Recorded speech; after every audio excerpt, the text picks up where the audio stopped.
안녕하십니까, 희경 선생님입니다. 자, 2021학년 3월 고3 전국 연합학기, 그러니까 3월 모의고사, 뭐 이렇게 말을 어렵게 써놨어. 3월 모의고사 해설 강의 문학 영역 진행하도록 하겠습니다. 자, 일단 문학 영역이 어떻게 출제됐고 어떻게 공부해야 되는지는 선생님이 총평을 따로 이제 준비를 해놨습니다. 총평 부분을 보면은 선생님이 전반적인 평가, 난이도, 학습 방향 이런 거 다 얘기하니까 그거 보도록 하세요. 총평을 반드시 보도록 하세요. 알겠죠? 바로 우리는 해설 강의로 들어가겠습니다. 자, 문학 영역 지문의 개수를 한번 볼까요? 일단 1번에서 4번 이제 현대시 지문이 있죠. 그 다음 시험지 넘겨봐요. 11에서 15번 고전 소설 지문이 있고, 자, 그 다음에 22에서 25번 어우 좀 독특하죠? 문학과 독서의 융합 지문이죠. 고전 시가 지문이라고 봐야 되겠지? 요거 하나 있고, 그 다음 26에서 29번 요 이제 현대 소설 지문이 있고, 이렇게 해서 4개의 지문이 출제가 됐죠. 그러니까 약간 특이하다 싶은 거는 수필과 극문학이 빠져 있죠 지금. 그래서 그러면 그 영역은 이제 수능에서 제외됐나요? 교육청 모의고사, 교육청은 수능을 출제하는 기관이 아닙니다. 수능은 어디서 출제해? 평가원에서 출제하죠. 분명히 수필과 극문학도 문학 영역 안에 포함된 시험 범위라고 생각하면 돼. 그래서 이것만 보고 나 EBS 공부할 때 수필하고 극문학은 안 해야지, 이런 도라이들은 없길 바랍니다. 당연히 하셔야 되는 거예요. 알겠죠? 4개의 지문이 출제가 됐고, 자, 1번부터 4번 같이 한번 보겠습니다. 일단 현대시 지문이에요. 여러분들이 받았을 느낌이 뭔지 알아? 오이씨, 학교에서도 배운 적 없고 학원에서도 배운 적 없는데 이거 완전 처음 보는 건데 어떡하지? 뭘 어떻게 해? 읽고 푸는 거지.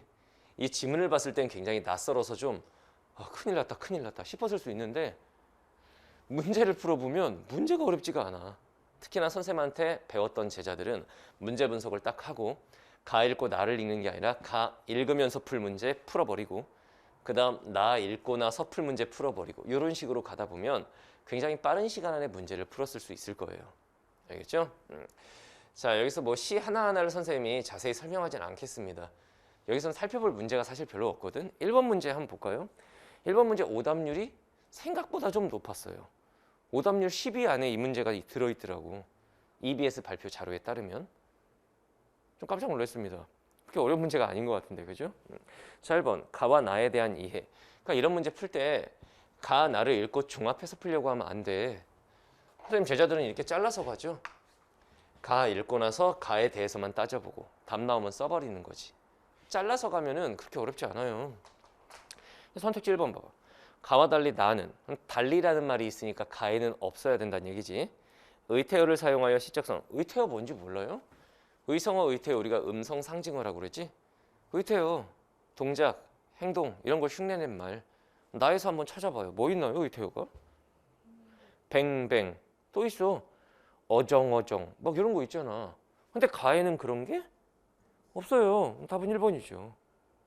알겠죠? 뭐 이런 문제. 나머지 선택지 한번 볼까? 선택지 2번. 나와 달리 가는 스스로에게 묻는 질문. 스스로에게 묻는 질문 자체가 가에 있니? 없잖아. 3번. 가는 독백의 방식. 맞아요. 독백체죠. 나는 대화. 나의 어디가 대화니? 그게 없죠. 제껴야 되는 겁니다. 어떤 애들은 말 한마디 못하고 갈라진 어머니시다. 선생님 엄마한테 하는 말 아닌가요? 죽여버릴 거야. 이거 혼잣말이잖아. 4번. 가와 나는 모두 점층적. 점층 알아요? 눈은 살아있다. 떨어진 눈은 살아있다. 마당 위에 떨어진 눈은 살아있다. 이런 걸 점층법이라고 그래. 가에 어디에 점층법이 있나요? 뭐 딱히 그런 게 없죠. 대상의 역동성. 가시는 역동적이지 않아요. 제끼고. 5번. 가만 봤을 때 시적 대상의 변화 과정을 통해 시간의 흐름에 따른 세태 변화. 여러분 세태 변화가 뭔지 알아? 세태가 뭐니? 이 세상의 현실, 세상의 모습을 말하는 거야. 시대에 따른 세상의 변화가 드러나요? 그렇지 않죠. 답은 1번이었어요. 알겠죠? 자, 그다음 문제 2번. 가와 나를 계절적 배경에 주목하래. 가에 보면은 뭐 가을, 겨울이고 이렇게 나오는 거지. 이 문제도 그렇게 어렵지 않습니다. 3번 한번 보세요. 간단한 쉬운 문제는 간단하게 넘어갈게요. 정답률 높은 문제는 3번을 보면은 겨울이 생명력이 위축되는 계절임에 주목하는 거. 좋다 이거야. 나에서 말 한마디 못하고 갈라진다는 것은 끊어봐. 선택지가 좀 길다라는 게 좀 여러분들한테 어려울 수 있는데 끊어서 생각하면 돼. 나에서 말 한마디 못하고 갈라진데 그 부분 봐요.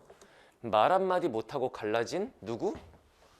어머니라고 그래. 그리고 그 항상 선생님이 어떤 구절의 의미를 물어보면 뭐 보라고 그랬지? 앞뒤 문맥. 앞에 보면 영원한 이별이야. 돌아가신 어머니에 대한 내용인 겁니다. 그런데 선택지 3번 화자가 성찰을 통해 내적 성숙? 말이 안 되잖아. 그러니까 답은 3번이죠. 자, 그다음 문제 3번 한번 봐봐요. 보기를 바탕으로 가를 감상하래. 이 경우에는 선생님이 보기 박스 언제 보라고 그랬죠? 다 읽고 나서 보는 거야? 아니죠. 가시 읽기 전에 보고 시작했어야 돼. 그럼 보기 박스에 보면은 이별한 뒤에 혼자 남게 된 화자 이런 걸 다 알려주죠. 시의 내용을 알려준 상태에서 가시를 읽으면 잘 읽히겠지. 다시 한번 문학의 보기 박스는 해당 작품을 읽기 전에 먼저 본다. 그리고 작품에 대한 정보를 얻고 읽으면서 보기 박스를 떠올려 주는 거야. 아, 이게 보기 박스 그거구나. 아, 이게 보기 박스 그거네. 이런 식으로 푸는 거죠. 자, 적절하지 않은 거 뭐 어렵지 않죠? 2번 보면은 나를 미워하면서라도 내 옆에 남아줌을 간절히 바라는 것은 끊어봐. 사랑하는 사람이 나를 미워해도 좋으니 내 옆에 있어주기만을 바라는 거야. 그게 어떻게 이별의 슬픔을 정신적으로 승화하는 거냐. 오히려 집착하는 거지. 내 옆에 나 미워해도 좋으니까 있었으면 좋겠다. 집착하는 거지. 답은 2번. 이렇게 가볍게 생각하고 풀 수 있는 문제죠. 자, 다음 4번. 나의 기억에서 미음. 이거 같은 경우에도 하나의 구절 끝날 때마다 앞뒤 문맥을 활용해서 푸는 거죠. 앞뒤 문맥. 근데 미음을 보면 앞에 봐봐. 친구들에게 눈짓 한 번 못하고 친구들의 손 한 번 잡지도 못하고 가리라. 나도 언젠가는 어머니처럼 친구들의 눈 한 번, 뭐 인사 한 번 못하고 손 한 번 못 잡아보고 나도 이 세상을 떠날 수도 있겠구나. 그게 어떻게 주변 사람들의 비정함이냐? 내 친구들은 다 싸가지 없어. 이런 내용이라고? 아니에요. 답은 5번입니다. 그래서 첫 지문에서 여러분들이 주의할 점은 생소한 작품이라고 해서 이것만 명심하면 돼. 생소한 작품이라고 해서 너무 쫄 것 없다. 오히려 문제를 보면서 읽고 문제를 풀다 보면 아, 그게 이런 내용이었던 거구나 알게 되는 거죠. 그러면서 선택지 간의 유기성을 통해서 생뚱맞은 애들을 잡아내면은 쉽게 풀렸을 겁니다. 알겠죠? 자, 두 번째 문학 지문으로 갑니다. 11번에서 15번. 여기도 살짝 여러분들 당황했을 수는 있어요. 왜냐면 완전 태어나서 처음 보는 작품. 태어나서 완전 처음 보는 거야. 가가 일연이면은 스님이죠. 일연 스님의 선율 환생. 그래서 이게 소설인가요? 소설이라기보다는 어떤 설화라고 봐야 되겠지. 설화 작품. 그다음 나에 있는 작자미상 설옹천. 이건 전이라고 써 있으니까 소설이 맞는데 설화와 소설의 짬뽕 지문이라고 보시면 돼요. 보통 고전 소설이 한 작품이 쭉 가는 경우가 있는데 그게 일반적이죠. 근데 가나형으로 두 개의 작품을 낸 거야.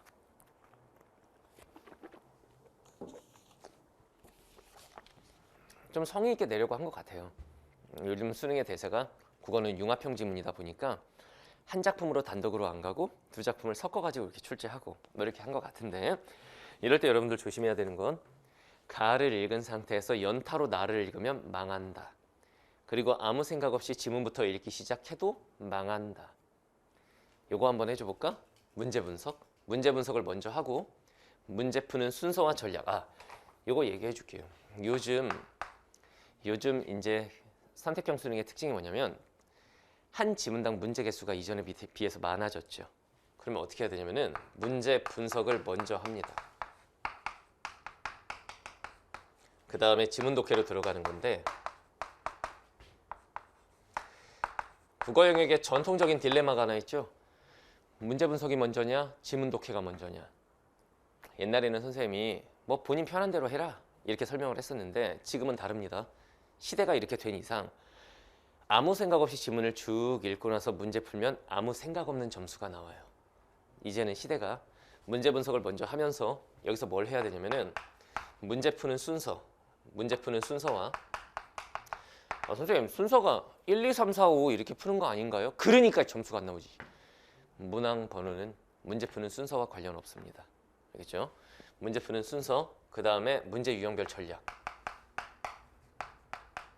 이걸 짜고 독해를 들어가야 되는 거고, 독해를 할 때에도 어떻게 해야 되냐면은 뭐 읽으면서 풀 문제가 있고 읽으면서 해결할 문제가 있고 그 다음에 읽고 나서 해결할 문제가 있는 거예요. 여러분들 지금 같은 이런 시대에 지문 길이 봐라. 두 바닥이 넘어가잖아. 아무 생각 없이 가나 끝까지 읽었는데 문제 5개가 날 그대로 쳐다보고 있다. 이제 내 기억력을 떠올려갖고 문제를 풀어야 되잖아. 망하는 거야. 여러분들 기억력이 생각보다 좋지 않아요. 알겠죠? 그렇게 하면 망합니다. 그래서 읽으면서 풀 문제를 풀면 나까지 끝까지 읽지 않아도 다 풀리는 경우들이 많고, 최소한 나까지 딱 읽었다. 가 나중에 나까지 읽었다. 그러면 5개 중에 4문제 이상은 이미 풀려 있어야 되는, 이렇게 돼야죠. 하나 남았네. 이건 나에 대한 문제였구나. 그것만 딱 풀고 끝. 이렇게 가야 돼. 알겠나요? 그럼 문제 분석하는 거 한번 보여줄게. 봐봐. 가와 나에 대한 설명 땅 잘라요. 가를 읽고 나서 먼저 대입을 해주면 되는 거죠. 알겠죠?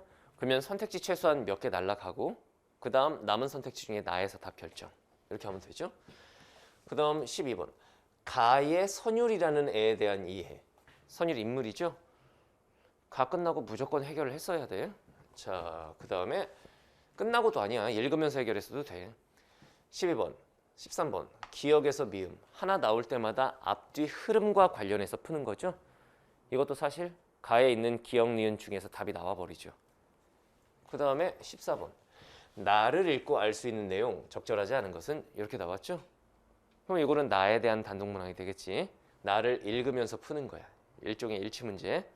자, 그 다음 15번. 보기를 참고하여 가와 나. 그럼 보기 박스를 먼저 봤어야 돼. 이걸 먼저 보고 그러면 지문에 대한 힌트를 충분히 얻은 다음에 그 다음 가를 읽고 나서 대입해 보면 그냥 답 나오죠. 결과적으로 가 읽고 풀면 12번, 13번, 15번이 답이 나와요. 그 다음에 11번 선택지 몇 개 날라간 상태. 그럼 나를 읽기 직전에는 남은 문제만 봐. 11, 14번 남았네. 그럼 빠른 속도로 읽고 그 2문제만 해결하면 끝나는 거야. 이건 어디에도 적용할 수 있냐면은 아까 1번에서 4번 문항 있잖아. 거기도 똑같이 적용 가능한 얘기야. 무슨 말인지 알겠죠? 그것도 가나로 잘려 있으니까. 자, 작품을 읽으면서 설명하진 않겠습니다. 가에 있는 내용 뭔지 알겠지? 염라대왕한테 갔는데 염라대왕한테 저 불경 만들고 있었는데 지금 제가 여기 죽으면 안 돼요. 그러니까 너 좋은 애냐? 가라. 그래갖고 다시 이승으로 돌아왔다. 뭐 그런 내용이야. 내용 자체 어렵지 않습니다. 자, 그러면 11번 한번 볼까요? 나에 있는 내용은 뭐예요? 나에 있는 내용은 우리 이렇게 한번 해볼까? 가를 읽고 풀었다고 치자. 그러면 문제 11번으로 가보자. 선택지 1번. 가와 달리 나는 이건 모르죠? 선택지 2번도 나를 읽어야 되니까 아직 몰라. 3번 봐봐. 나와 달리 가는 끊어. 인물들의 대결 구도. 주인공이 염라대왕이랑 대결하니? 아니죠. 제껴야 됩니다. 4번 나와 달리 가는 서술자가 개입하여 인물에 대한 안타까움을 드러내느냐? 그런 서술자 개입이 없어요. 제끼고. 그러니까 이런 걸 이제 개념어, 서술자 개입, 즉 편집자적 논평을 개념어라고 하는 건 뭔지 알아야 된다가 중요한 게 아니야. 그걸 지문에서 찾아낼 수 있어야 된다. 선생님이 항상 하는 말이 개념이 국어용의 개념이 죽은 개념이 돼서는 안 된다. 나 서술자 개입이 뭔지 알아. 이건 죽은 개념이야. 지문을 읽으면서 서술자 개입이 나왔을 때 서술자 개입이다. 이게 살아있는 개념이야. 살아있는 개념이라는 것은 지문에서 그 개념이 활용된 부분을 잡아낼 줄 알아야 돼. 본인은 과연 그런지 한번 생각해 보세요. 그래서 수업 시간에 굉장히 강조했던 거죠. 살아있는 개념이 돼야 한다. 5번. 가만 봤을 때 가와 나는 모두 끊어봐. 그러면 일단 가만 봐. 다른 공간에서 동시에 일어난 장면이니 그게? 동시 사건이 아니거든. 제끼고. 1, 2번 중에 하나가 답이겠구나. 이렇게 되겠지. 그 다음 12번. 가의 선율. 일치 문제니까 뭐 따로 설명 안 하겠습니다. 5번이죠. 끝에 보면 사람들한테 알려줬다는 얘기가 나와요. 끝부분에. 14번. 기억을 보면은 기억 봐봐. 선율이 죽은 지 열흘이 돼요. 이미 장사를 지낸 후였어. 이미 장례식까지 끝냈다고. 그게 어떻게 이승으로 돌아오는 것이 필연적으로 예정돼 있니? 좀비냐? 말이 안 되잖아. 답은 1번이죠. 그 다음에 14번은 아직 모르고 15번.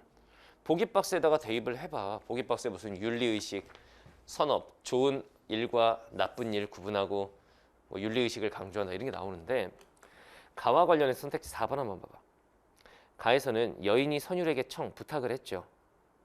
한 것이 끊어봐. 나에서는 어쩌고 한 것이 또 끊고. 그냥 가만 갖고 따져봐. 여인이 선율에게 청을 한 것이 인물을 이승으로 돌려보내는 저승의 판단, 염라대왕이 돌려보내죠. 여인이 청을 했기 때문에 돌려보내는 거냐? 염라대왕이 어떤 여인이 너한테 부탁했다며. 야, 그건 들어주고 죽어야지 이거냐?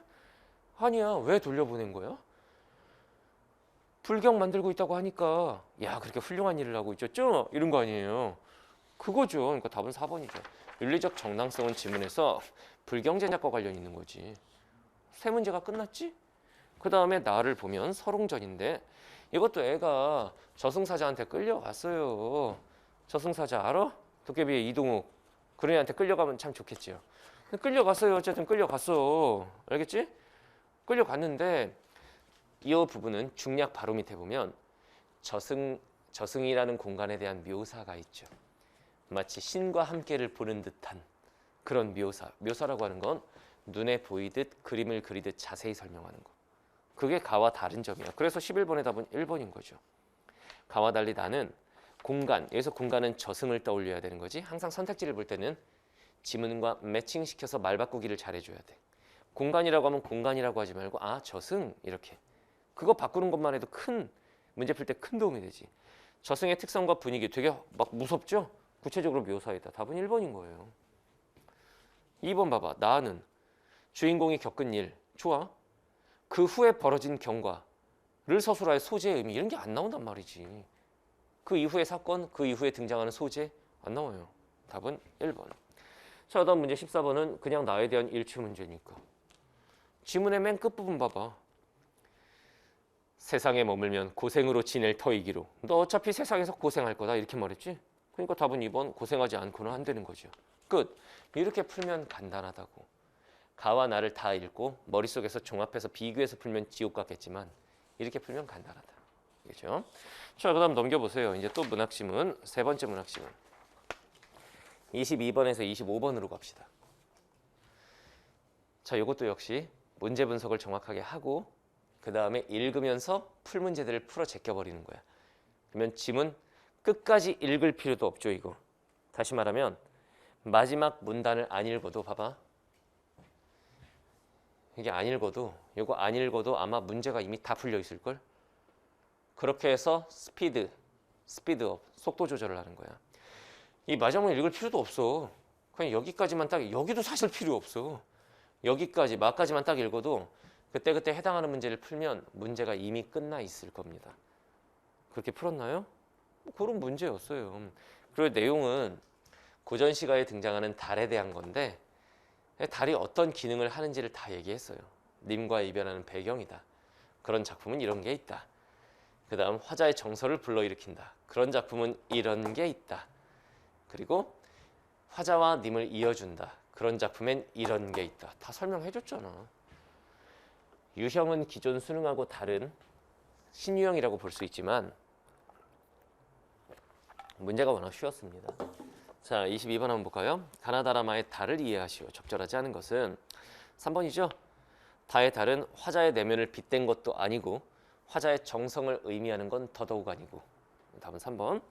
자, 23번. A, B, C, D 중에 가나다라마에서 찾을 수 없는 거. 예를 들면 A. 청각적 심상. 지문에 보면은 두견새가 우지진다. 뭐 이런 것도 있고. 지국총 소리에 이런 것도 있고. 이렇게 찾으면 됩니다. 답은 4번이죠. 의인화된 사물의 책임을 이별의 책임을 전가한다. 그럼 이게 뭐야? 예를 들면은 두견새야. 너 때문에 내가 님과 헤어졌잖아. 이런 게 있어야 돼. 없습니다. 자, 그다음 24번 나와 다.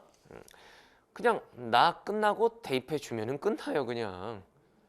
나는 특정한 소재를 활용하여 시간의 경과를 드러냈다. 나 봐봐. 시작 부분에 객창, 창가에 돋는 달, 달이 뜨는 거죠. 그 다음 끝부분은 난간에 의지하여 지는 달, 달이 지는 거죠. 달이 뜨고 지고 시간의 경과. 다는 그게 없는데. 그러니까 답은 2번이죠. 알겠죠? 자, 그 다음 25번.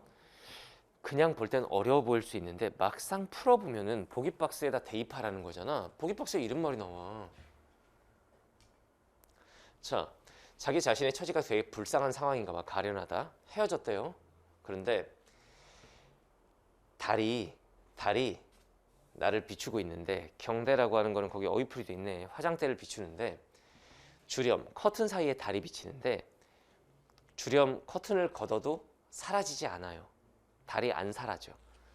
다듬이돌 위에도 털어도 다시 와. 뭐가 다시 와?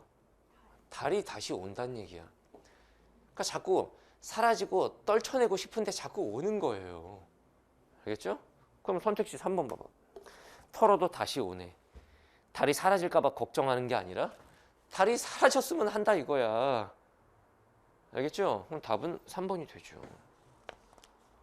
간단했죠? 자, 그 다음 몇 번 썼어요? 1번.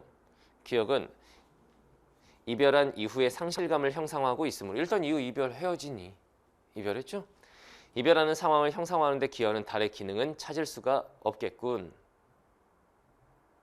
그렇지. 아, 이거 좀 헷갈렸을 수 있겠구나.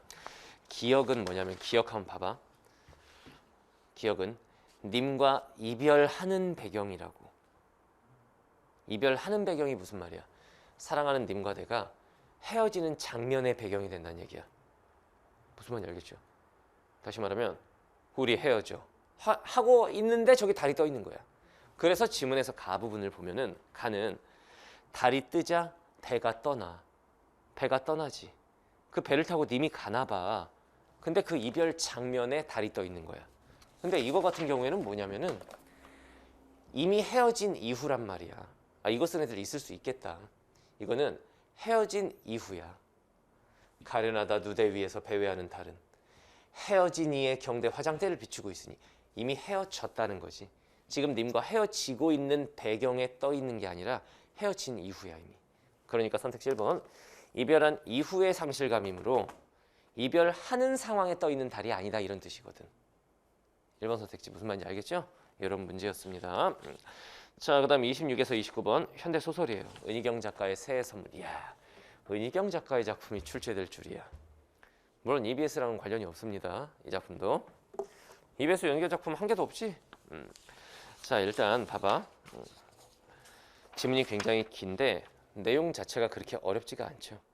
어린 나아가 세상에 대한 방어 기제로 나는 남들에게 보여지는 나와 실제 나가 있어. 실제 나는 내 안에 감출 거고 남들에게 보여지는 나만 보여줄 거야. 그 내용이 앞에 나오고 그 뒤에는 이제 우리 이모가 군인하고 펜팔하는데 그 편지를 몰래 훔쳐보죠. 그러면서 우리 이모가 어떤 상황인지를 다 자기가 알고 있어. 나 이 비밀을 간직할게. 이런 내용이에요. 알겠죠? 이것도 읽으면서 풀 문제를 풀었어야 되는 거지. 그죠? 그다음에 26번 A와 B의 서술상의 특징. 자, B에 보면은 괄호 쳐 있는 부분에 뭐라고 써놓은 게 있지. 그게 바로 서술자가 알고 있는 관련 내용을 덧붙인 건데 서술자가 누군지를 파악했어야 돼. 서술자가 누구야? 나야 나. 1인칭 시점. 답은 1번이었고. 자, 그다음 27번 윗글에 대한 이해. 이해라고 물어보면 일치 문제인 거예요. 4번이죠. 이모가 이형렬의 사진을 보고 반한 게 아니라 바뀌었지? 군인 이형렬이 이모 사진 보고 반했죠. 자, 28번 보기 박스를 먼저 봤어야 된다. 지문 읽기 전에 보기 박스 먼저 봤어야 되는 거야. 알겠죠? 캬, 기가 막히네. 아, 요즘에는 애들이 첨단이 돼서 해설 강의 듣는데 지금 아이패드를 딱 꺼내놓고 시험지를 띄워놓고 거기에 바로 필기가 되는 거야 지금? 시험지를 띄워놓고 시험지에다가 바로 밑줄 치고 바로 필기하고 있어요. 야, 시대가 기가 막히네. 훌륭하다. 현대문물을 그런 식으로 활용하는 건 아주 좋은 겁니다. 그러면 그대로 그렇게 딱 저장도 되지. 그거 필기한 거 그냥 인쇄하면은 인쇄도 되지.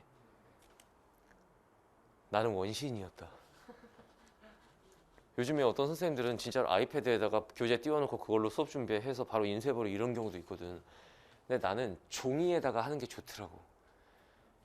아직은 29세 젊은 나이지만 그래도 종이에 하는 게 좋더라고. 아, 그래. 오, 훌륭하다. 그 좋은 습관이다. 편하냐? 편리하지?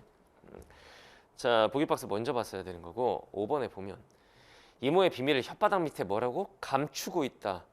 그건 나가 어른과 서로의 비밀을 공유하는 게 아니라 감추고 있는 거지. 그 다음 29번 A, B를 통해 나를 이해하시오. 지문에 보면 A, B에서 뭐라고 그랬냐면은 이런 말을 했어. 나의 분리법은 위선이 아니다. 분리? 내 안에 있는 나와 밖으로 보여지는 나. 분리하는 건 위선 아니다. 이건 자귀다.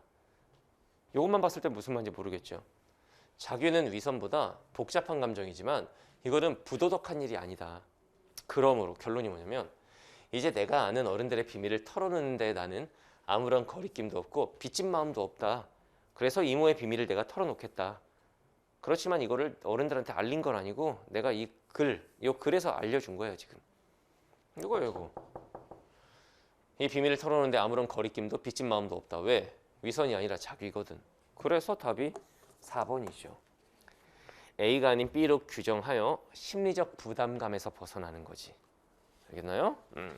자, 이렇게 해서 문학은 간단하게 해설 강의 마치도록 하겠습니다. 잠깐 쉬었다가 비문학 파트 해설 강의 하도록 할게요. 자, 독서 영역에서 봅시다. 자, 이번엔 독서 영역 같이 보도록 하겠습니다. 자, 독서 영역 총평회 선생님이 간단하게 언급을 했었는데 난이도가 다른 영역에 비해서는 비교적 높았다. 그렇다고 막 초고난도 지문이 있어서 도저히 못 풀겠다 이런 건 별로 없는데 전반적으로 다른 영역에 비해서는 난이도가 좀 있었다. 그죠? 3개의 지문이 출제가 됐는데 일단 지문 한번 먼저 쓱 훑어볼까요? 시험장에서 그냥 막 푸는 거 아니죠? 일단 세 지문을 쓱 봐서 만만해 보이는 거 먼저 푸는 거예요. 5번에 10번 첫째 줄 딱 보면 민법에서 법률 지문 하나 있구나. 약간 부담스러울 수 있죠. 지문의 길이도 길고. 자, 그 다음에 두 번째 비문학 지문 볼까요? 16에서 21번 서구 철학. 철학 지문이구나. 가나형 지문이네. 이렇게 나와 있는 거죠. 인문 지문이니까 인문 지문이 자신 있는 친구들은 이거 먼저 풀었어도 됩니다. 자, 다음 세 번째 지문 볼까요? 자, 둘째 줄만 언뜻 딱 봐도 800MHz 대역이나 2100 기술 지문이구나. 어우 쉣 이런 생각이 들 수가 있습니다. 그럼 세 개 중에서 너는 뭐가 제일 자신 있니? 철학. 그러면 가나형 지문을 제일 먼저 풀게 되는 거고 그나마 세 개 중에 뭐가 난 것 같아? 법. 그러면은 법 지문을 먼저 풀 수 있는 거겠죠.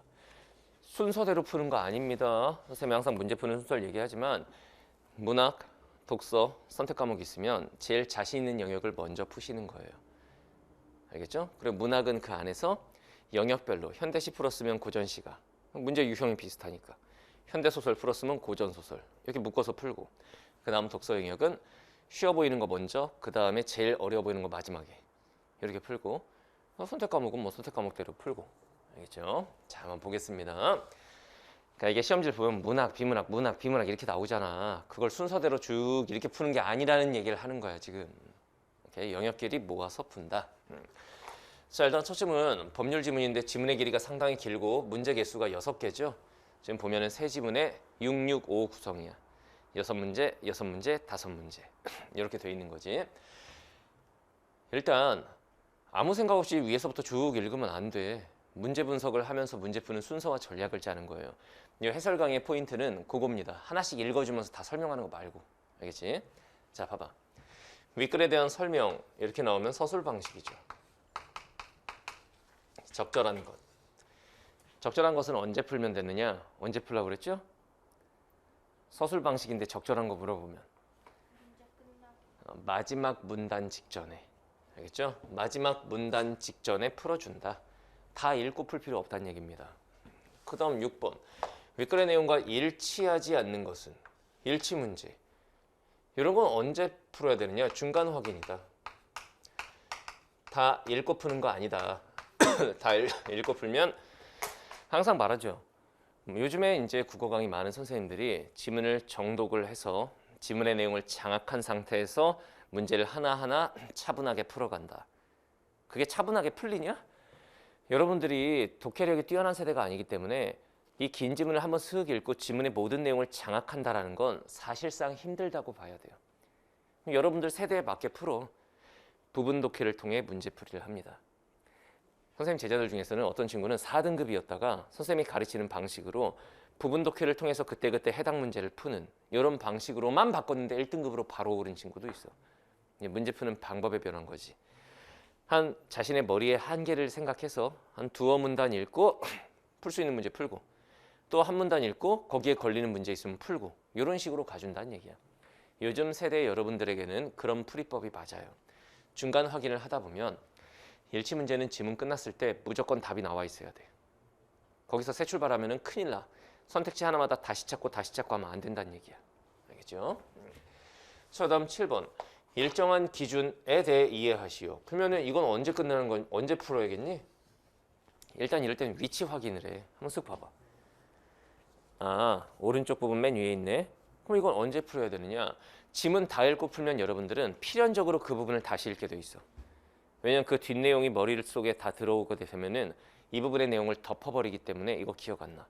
그럼 언제 풀어야 되느냐? 해당 문단 끝나고 그 해당 문단 끝나고 바로 푸시는 거예요. 해당 문단 끝나고 바로 풀어준다. 이런 문제는 일치 문제인 거예요. 알겠죠? 자, 8번. 기업과 니은을 바탕으로 자, 위치 한번 확인해. 자연적 해석, 규범적 해석 이렇게 나오죠. 뭐 언제 풀어야겠느냐? 다 읽고 푸는 거 아니야. 규범적 해석에 대한 설명까지 끝나고. 알겠죠? 보기에 대해 반응하시오. 보기 박스 3점짜리. 적용 문제입니다. 그러면 자연적 해석이 뭔지 읽고 규범적 해석이 뭔지 읽고 바로 와서 풀었어야 돼. 알겠죠? 니은 읽고 나서 바로 풀었어야 된다고. 다 읽고 푸는 게 아니고. 보통 아이들이 이건 끝까지 읽고 풀죠. 그러다 기억 안 나니까 계속 다시 보죠. 그러니까 시간이 부족해. 알겠죠? 자, 다음 9번. A 부분에서 가에 해당하는 것은 위치 확인해요. A 부분은 끝부분에 있고 어차피 끝까지 읽긴 읽어야 되나요? 그 다음에 가 위치 확인해. 흠결이 있는 법률 행위. 그러면 이렇게 풀어야겠죠. 흠결이 있다라는 게 무슨 말인지 파악하고 그 다음 그 사례에다가 적용하는 사례 적용 문제야. 그러면 A 부분에서 어떤 흠결이 있었느냐를 찾으면 되는 거야. 알겠죠? A 부분 끝나고 바로 풀고 문제 푸는 순서상 마지막에 배치되겠지 이게. 그 다음에 10번 문맥상 A의 의미. 문맥상이라고 그랬죠? 문맥상이라고 그러면 이건 어떻게 푸는 거냐면은 앞 단어 보고 푸는 거야. 그 앞뒤 문맥. 알겠죠? 뭐 진의를 밝히다, 진의. 그럼 뭐 촛불을 밝히다 이런 거 되겠냐? 안 되지. 그런 식으로 이거는 앞단어 비교, 앞단어의 성격 비교.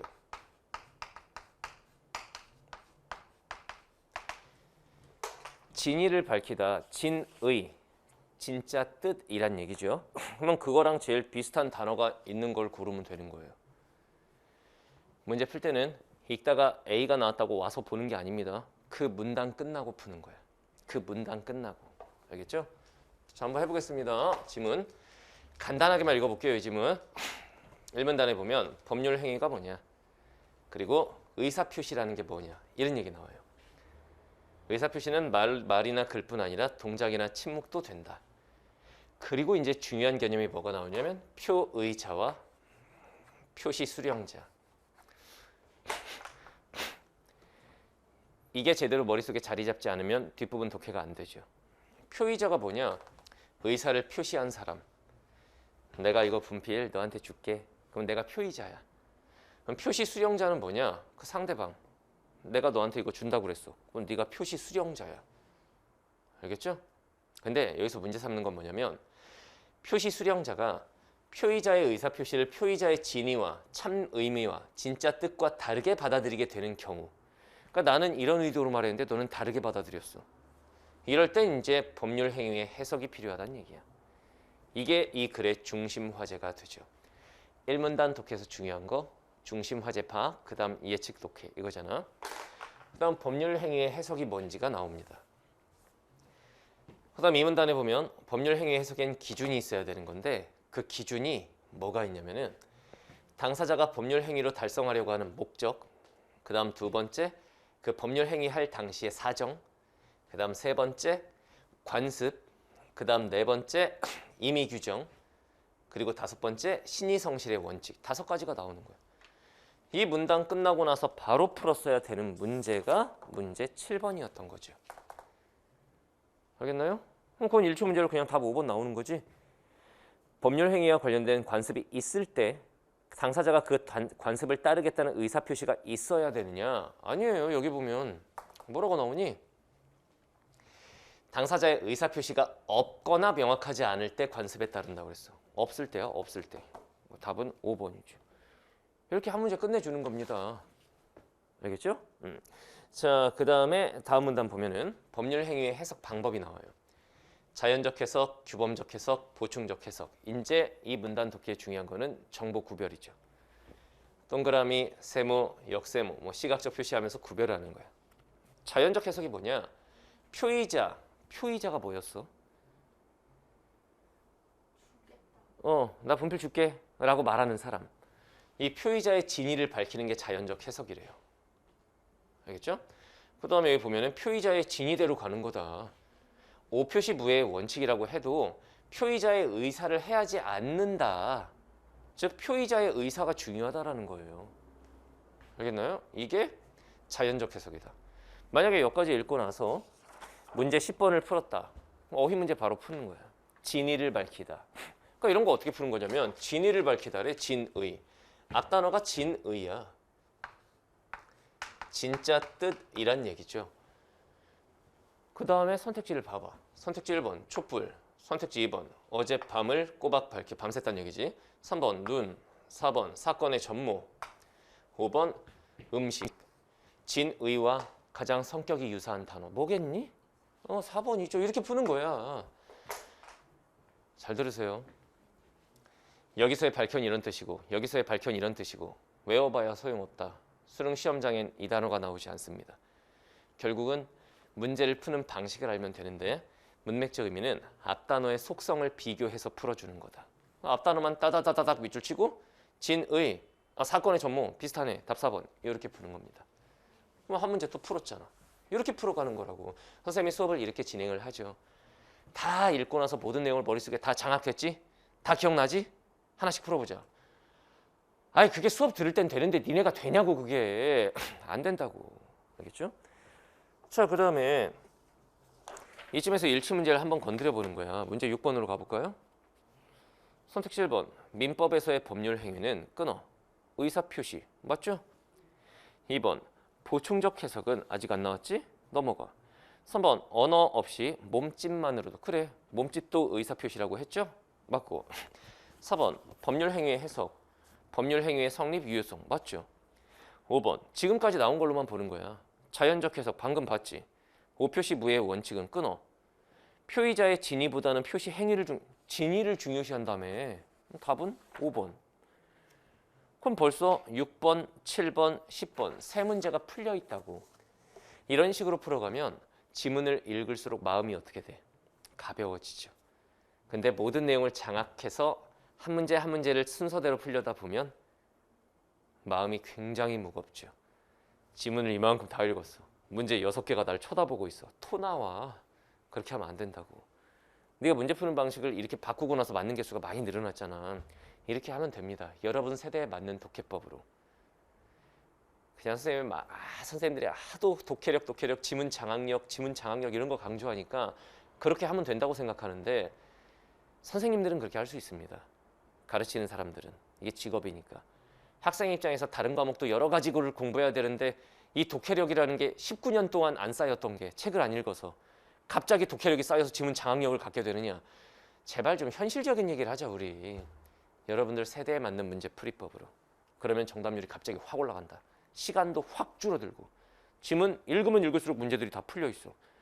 마지막 문단 읽지도 않았는데 다 풀었네? 그러면 다음 지문으로 넘어가면 돼. 여러분 세대에 맞는 풀이법을 활용해야 됩니다. 알겠죠? 선생님이 실제로 수업 시간에 그렇게 하는 방법들을 많이 알려줍니다. 자, 다시 지문으로 돌아가 봐요. 다음 문단 볼까요? 이제 자연적 해석 끝났어. 그럼 규범적 해석은 뭐냐? 정보 구별이 중요해. 이때는 머리에서 정보 구별이 되면은 자연적, 규범적, 보충적 이렇게 해도 되고, 아니면은 나는 머리로 이거 안 되겠다. 그럼 어떻게 하면 돼? 메모를 하시면 됩니다. 시험장에서 간단하게 메모를 해주는 거야. 메모는 문장으로 줄줄 하는 게 아니라 포인트만. 그리고 여기 조금 메모하는 건 낙서. 한 군데다가 몰아서 그 다음 그 메모를 보고 문제를 풀 수 있어야 돼. 되죠? 규범적 해석은 표시 행위의 객관적 의미를 탐구하는 거예요. 이거는 표의자가 아니라 표시 수령자. 다시 말하면 내가 너 분필 줄게. 나 표의자, 너 표시 수령자. 얘를 보호하는 겁니다. 알겠죠? 합리적인 사람이라면 표시 행위를 어떻게 이해했어야 하느냐를 가지고 판단을 합니다. 네, 밑에 보면 그런데 해설 강의에서 모든 지문을 다 읽어줄 수는 없으니까 핵심만 보는 거예요. 표시 수령자의 과실로 네가 과실이 뭐야? 실수로 표의자의 진위를 알지 못했어. 나는 분명히 이런 의미로 말했는데 얘가 실수로 그걸 잘못 받아들였어. 이럴 때는 표의자의 의사를 인정하는 해석이 이루어질 수도 있다. 나의 뜻대로 될 수도 있다. 그러니까 규범적 해석은 얘를 보호하는 걸 목적으로 하지만 제 실수가 있을 때는 내 뜻대로 될 수도 있다. 표의자의 뜻대로. 표의자의 중대한 과실이 있을 때는 의사표시 취소할 수 없다. 무슨 말인지 알겠죠? 중요한 과실이 있을 때 내가 분필 너한테 하나 줄게 라고 해야 될 거를 내가 분필 너한테 100개 줄게 했는데 그걸 몇 번을 강조를 했어. 100개 줄게 100개 줄게. 실제로 나는 그냥 한 개 준다는 뜻이었는데 몇 개 큰 실수를 했다. 취소할 수 없다. 알겠죠? 막 강조를 하거나 이랬겠죠. 그러면은 귀역과 니은, 자연적과 규범적을 다 봤잖아. 그럼 문제 8번을 바로 푸는 거예요. 얘들아, 보기박스 문제 푸는 거는 항상 뭐 찾으라고 그랬죠? 지문과의 교집합을 생각하세요. 비문학 보기박스 문제 쉽게 접근하는 방법. 지문과의 교집합을 찾는다. 지문과의 교집합. 여기 보면 A가 착각하여 과실이죠. 나 잘못 말했다. C가 과실이죠. 무슨 말인지 알겠죠? 이렇게 된 거야. 그러면 선택지 3번 봐봐. 니은의 경우 끊어봐. 선택지가 길면 끊어가는 거야. 그 선생님이 수업 시간에 선택지 끊어읽기 연습을 자꾸 시키는 거야. 주어부와 서술부를 잘라서 주어부의 정합성과 서술부의 정합성을 따지는 거죠. 가의 A와 나의 C가 의사표시의 착오로 인해 법익이 침해되었다 입증하면 끊어. 착오가 있었다라는 걸 입증하면 A와 C에게 밑줄 쳐봐. 중대한 과실이 있더라도 계약 취소할 수 있니? 방금 뭐라고 그랬어? 규범적 해석에서 중대한 과실이 있으면 어떻게 된다고? 취소할 수 없다고. 그러니까 답은 3번이야. 이거 센스 있는 친구들은 선택지 3번과 선택지 4번이 서로 충돌한다는 걸 알 거야. 선택지 4번 니은의 경우 끊어봐. 어쩌고 저쩌고 중대한 과실이 있다면 끊어봐. 해당 표시를 취소할 수 없다. 야, 3번은 중대한 과실이 있어도 취소할 수 있다고. 4번은 중대한 과실이 있다면 취소할 수 없다야. 둘 중에 하나는 답 아닐까? 서로 반대 얘기를 하는데 센스 있는 친구들은 이렇게 볼 수도 있겠죠. 그죠? 그럼 한 문제를 또 풀었어요. 그지? 자, 그 다음 다음 문단으로 한번 또 가볼게요. 다음 문단 봐봐. 보충적 해석은 뭐냐? 자연적 해석이나 규범적 해석에 따라 법률 행위의 성립이 인정된 후에 자연적 해석, 규범적 해석 끝나고 나서야 흠결이 있는 법률 행위를 보충하는 거야. 흠결이 있다라는 게 도대체 무슨 말이냐? 여기 나와요. 계약 당시 미처 생각하지 못했던 상황. 이게 바로 흠결이다. 흠결이 뭐다? 계약할 때 미처 생각하지 못했던 상황. 그럼 밑에 A에서 뭐 찾으면 돼? 계약 당시 미처 생각하지 못했던 걸 찾으면 돼. 끝났잖아. 근데 일단 마지막 문단 직전이니까 문제 5번을 보는 거야. 5번. 마지막 문단 직전에 푼다. 선택지 1번. 법률 행위의 해석의 필요성. 처음에 나왔죠? 그 의가 뭐냐면 중요성, 가치란 뜻입니다. 나왔죠? 밝히고 끊어. 해석 기준. 뭐 기준 뭐가 있다. 해석 방법, 뭐 자연적, 규범적 뭐가 있다. 끝. 답은 1번. 그리고 남은 문제는 9번 하나. 마지막 문단 직전에 5번을 풀게 되면 여러분들 시험지는 어떻게 돼 있어야 되느냐? A 부분 읽기 전에 한 문제 남았어야 돼. 9번 하나. 본인은 과연 그렇게 풀었는지 생각해 보세요. 다 읽고 거의 대다수 애들이 그렇죠. 다 읽고 한 문제씩 이렇게 풀어가는데 선택지 하나씩 볼 때마다 어떻게 하냐? 또 찾아야지 뭐. 또 찾아야지. 지문은 다 읽었으나 니네가 글씨를 읽었지 내용을 읽었니? 글씨만 다 읽은 거야. 또 찾는 거야. 계속 시험지를 펄럭펄럭 하는 거야. 펄럭. 날라가겠다 이러다가. 그러다 보면은 한 40번 풀고 있는데 종치는 거야. 그러면 1교시 종치는 거야. 그럼 그 해 수능 종치는 거야. 그럼 끝나요. 언제까지 그렇게 공부할 텐가? 여러분들 세대에 맞는 독해법과 여러분들 세대에 맞는 문제풀이법을 활용하면 그러면 되는 거야. 우리의 궁극적인 목적은 글 읽는 능력, 독해력을 올리는 데 있겠지만 수능을 앞둔 수험생의 입장에서 궁극적인 목적이 뭐니? 글 읽는 능력 올리는 거니? 뭐야? 시험을 잘 보는 거야. 그러면 시험을 잘 보는 방법으로 공부를 하는 게 일단 현실적으로 맞아. 궁극적인 글 읽기 능력은 뭐 대학 가서 연습하시든가.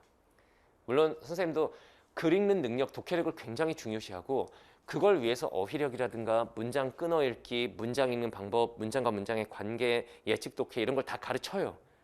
근데 문제풀이에 있어서만큼은 다른 선생님들과 다른 게 현실적으로 여러분들이 쉽게 받아들일 수 있는, 쉽게 문제를 풀 수 있는 그런 방법으로 가르치는 거지. 독해력이 중요한 건 당연한 거고. 알겠죠? 자, 그러면 A 부분에서 문제 9번이 흠결 뭐냐? 흠결. 생각하지도 못했던 거. 여기 있잖아. 갑과 을이 귀한 계약 당시. 자, 이거 봐. 계약 당시. 미처 생각하지 못했던 거. 상대방이 종전에 운영하던 병원으로 곧 돌아올 가능성을 염두에 두지 않았어. 미처 생각하지 못한 거야. 그럼 문제 9번의 답은 5번. 곧 종전의 병원으로 돌아올 수 있다는 걸 염두에 두지 않았어. 미처 생각하지 못했죠. 답은 5번이에요. 선택지 1번. 종전의 병원으로 다시 돌아가겠다는 의사를 표시한 게 문제가 아니라 그거를 미처 생각하지 못했어. 이렇게 나와야 된다고. 그래서 답이 5번이라고. 그럼 9번을 끝으로 마무리가 돼야 되는 거예요. 나 같은 경우에 어떻게 푸느냐. 여기까지 읽었을 때 다 풀려 있고 9번 하나 남았지? 그 다음 흠결이 뭐였더라? 미처 생각하지 못한 거. 읽다 보니까 여기 있네. 미처 생각하지 못한 거. 그만 읽어. 끝났어. 이 뒤로는 읽을 필요도 없습니다. 끝. 이렇게 푸시는 거예요. 알겠죠? 넘기세요. 요즘 아이들의 문제점이, 여러분들의 문제점이 그런 거죠. 어렵게 철학적이고 추상적으로 가르치는 선생님이 저 선생님이 뭔가 있어 보이는 거지. 근데 막상 그 수업을 듣고 본인이 풀려고 그러면 하나도 안 풀리는 거지. 그건 그 사람이니까 그렇게 된 거지. 가르치는 사람이니까. 여러분들의 시선에서 어떻게 하면 문제를 잘 풀어낼 수 있느냐. 내 수업의 목표는 그거예요. 알겠죠? 자, 16번에서 21번으로 갑니다. 이 지문에서 아마 많이들 틀린 문제가 있을 거예요. 문제 19번을 많이 틀렸던데, 자, 19번 맞았나 봐봐. 맞았어요? 헷갈렸어요? 헷갈릴 수는 있었을 거예요. 선생님 보기에는 이 지문에서는 18번도 헷갈렸을 수 있습니다. 18번과 19번. 이 두 개가 포인트가 되는 문제였죠. 자, 근데 잘 봐. 가나형 지문은 선생님이 어떻게 풀려고 그랬냐면 이게 이제 가를 읽고 나를 읽고 문제들을 보면 가와 나를 비교하는 형태의 문제도 있고 이런데 그렇게 풀 필요 없다고 그랬습니다. 자, 봐. 문제 분석해 줄게. 문제 분석 봐봐. 16번. 가에 대한 이해. 이걸 나까지 읽고 풀면 또라이죠. 가 읽고 바로 푸는 거예요. 이해니까 일치 문제입니다. 가를 다 읽고 풀 필요도 없습니다. 중간에 확인해 보고 그럼 중간에 답 나와요. 17번. A 부분을 바탕으로 보기에 대해 설명하라. 다 읽고 풀면 안 돼. A 끝나면 바로 푸는 거야. 그럼 이 문제도 가에서 해결이 나겠고. A 위치 확인해봐. 가의 첫 문단이죠. 18번. 보기는 퇴계가 쓴 글이다. 퇴계. 나오겠지 지문에. 나와 보기를 바탕으로. 그러면은 퇴계 선생님은 나에 나온다는 얘기죠. 추론이라고 했으니까 말 바꾸기, 정보 결합 두 가지. 추론 문제 포인트는 첫 번째는 말 바꾸기, 패러프레이징이고 지문에 있는 말과 좀 다르게 써 있어요. 선택지가. 그 다음 두 번째는 정보 결합.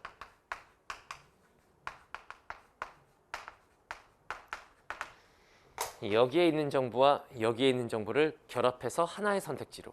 이런 거 조심해야 되고. 자, 그 다음에 19번. 니은의 입장에서 기억. 쓱 봐요. 기억, 니은이 둘 다 가에 있잖아. 결국은 가 끝나고 풀어야 되는 문제인 거야. 자, 그 다음 20번. 다음은 가와 나에 대한 학생의 읽기 활동이다. 가 끝나고 가에 대한 걸 봐요. 가에 대한 거. 가에 대한 거. 무슨 말인지 알겠죠? 그러면 답 나온다 이 문제. 그 다음 21번. 사전적 의미, 어휘 문제. 한 문단씩 끝날 때마다 하나씩 비교해서 풀면 중간에 답 나오죠. 자, 잘 봐. 잘 봐. 어떻게 하나. 자, 가부터 읽어볼게요. 자, 가는 A에는 뭐가 나오냐면 서구 철학 전통에 대해서 나오는데 지식이라고 하는 게 도대체 무엇이냐? 지식. 그거에 대해서 나오죠. 세 가지 요소를 충족해야 된다. 정당성, 참, 믿음. 여기 한번 읽어볼까? 전통적 인식론에서는 명제 P가 실제로 참이다. 그리고 인식 주체 S가 그걸 믿는다. 믿음. 그리고 S는 P라는 믿음에 대한 정당한 이유나 근거가 있어야 한다. 세 개를 요약하면 정당성 여기 있고, 그 다음 참, 실제로 참이어야 한다. 그 다음 믿음, 이렇게 세 가지. 이걸 갖춰야 지식을 갖는 것이다. 이런 얘기가 나왔죠? 그럼 문제 17번으로 가봐요. 인식 주체 S, 명제, 교실 분필 개수는 13개다. 적절하지 않은 것. 선택 7번 봐봐. S가 교실에 분필이 13개 있을 거라고 짐작했는데 끊어. 선택지를 볼 때는 주어부, 서술부 끊고 키워드를 잡으라고 그랬죠. 키워드는 짐작입니다. 짐작. 실제 교실 분필 개수가 13개면 S는 P를 안다고 할 수 있니? 짐작은 안 돼. 짐작으로 되는 게 아니라 믿음, 실제로 참, 정당성, 짐작. 그냥 내가 13개쯤 있지 않을까? 봤더니 13개인 거야. 안 돼. 그건 지식이 되는 게 아니야. 답은 1번이죠. 다시 돌아오기 전에 A를 보는 거야. 어휘. 21번에 1번 충족. 채워서 모자람이 없게 함. 맞죠? 이렇게 됩니다. 그 다음 두 번째 문단 봐봐요. 게티어라는 사람의 이론이 나오는데 게티어는 이런 얘기를 했어요. 자, 이런 지식의 세 가지 요소. 믿음, 정당성, 실제로 참. 지식의 필요 충분 조건이 되기 어렵다라고 한 사람이 게티어야. 그거는 필요 충분 조건이 되긴 어렵다. 이 말을 잘 봐야 돼. 필요 충분 조건이 뭔지 알지? 다시 말하면 그 세 개를 갖추면 무조건 다 지식이냐? 그렇게 말할 수는 없다. 그 세 가지 이외에도 더 필요한 게 있을 수 있다. 이런 얘기가 되겠죠. 게티어. 그 다음에 뭐 한국 대 일본의 축구 시합이 있는데 뭐 어쩌고 저쩌고 뭐 이런 얘기가 나옵니다. 결국 게티어가 제기한 반론이 뭐냐면 지식이 아닌 정당화된 참인 믿음이 있을 수 있다. 이거는 지식이 아니란 얘기죠. 여기 말한 카페 사례는. 이 축구, 요거는 우연히 위 사무실에서 환호성을 질렀는데 그 소리 듣고 한국이 골 넣었군. 실제로는 그게 아니거든.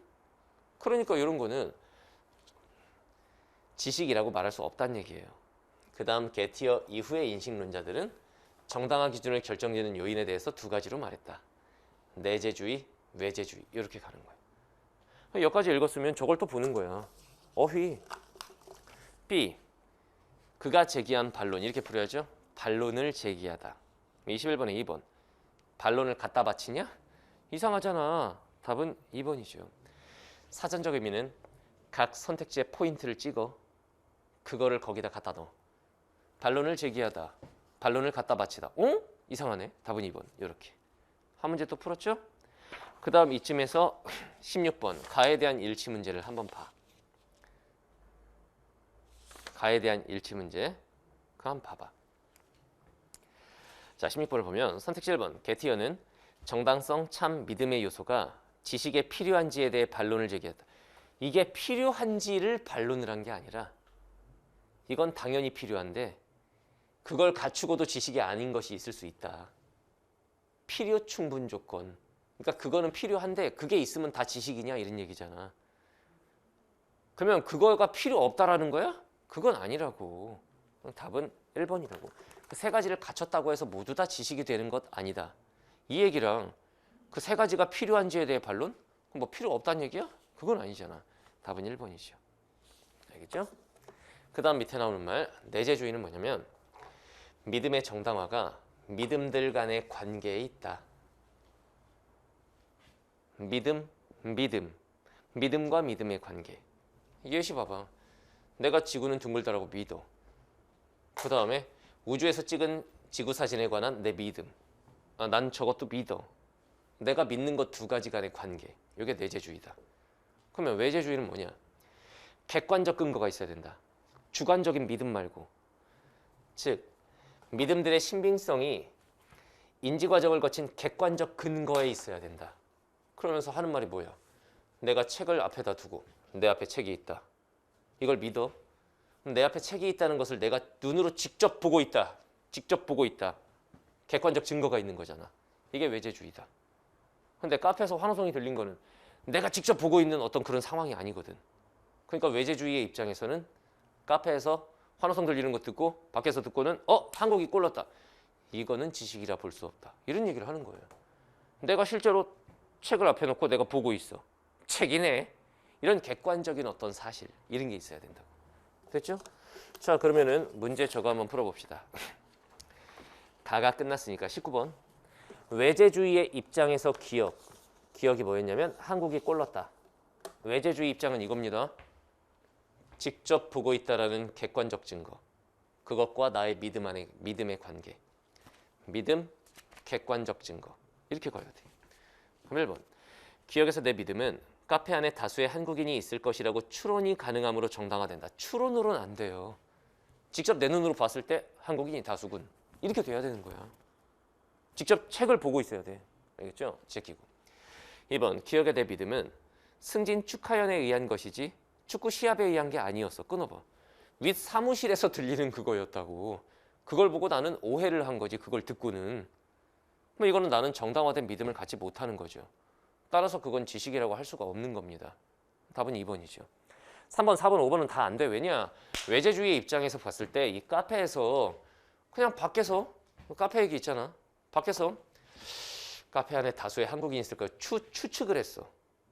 근데 막 환호성이 들려. 한국인이 많을 거라고 생각했는데 와 이러는 거야. 한국인들이 소리 질렀구만. 한국이 골 넣었구만.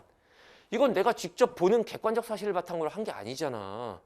오히려 위에서 사무실에서 승진 축하연에서 소리 질렀는데 내가 오해를 했다고 그거 듣고.